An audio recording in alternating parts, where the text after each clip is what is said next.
Avec nous en plateau ce soir, Vicky Bogart. On est toujours frappé, Vicky, par la puissance de ces phénomènes, de ces images de désolation.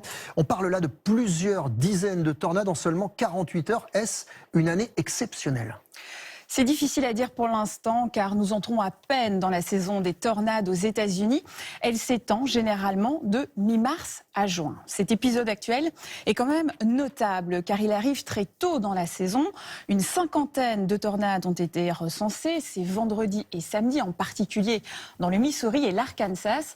Mais il y a déjà eu des événements bien plus extrêmes dans le pays comme en avril 2011 où plus de 360 tornades ont eu lieu en seulement 4 jours causant plus de 300 morts. Alors ces tornades, vous le disiez, on en observe chaque année aux États-Unis. Pourquoi ce pays est-il particulièrement touché par ces phénomènes ?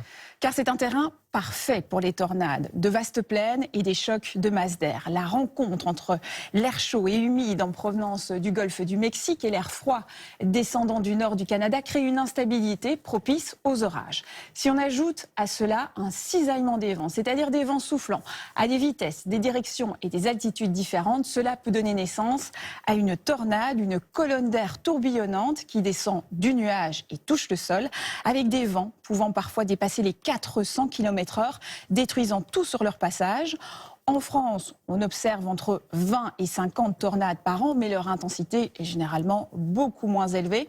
En revanche, on parle de trombes marines quand ça se déroule en mer, comme celle-ci, observée ce mercredi dernier au large de Biscarrosse. Alors on entend parfois dire qu'il y aurait de plus en plus de tornades. Qu'en est-il, vrai ou faux ?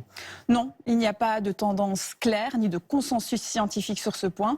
Ce sont des phénomènes très variables d'une année à l'autre. Il est encore très difficile de prévoir où et quand une tornade va frapper.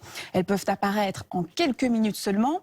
Selon les assureurs, les tornades provoquent de plus en plus de dégâts dans le monde, mais cela ne signifie pas forcément qu'elles sont plus nombreuses ou plus puissantes.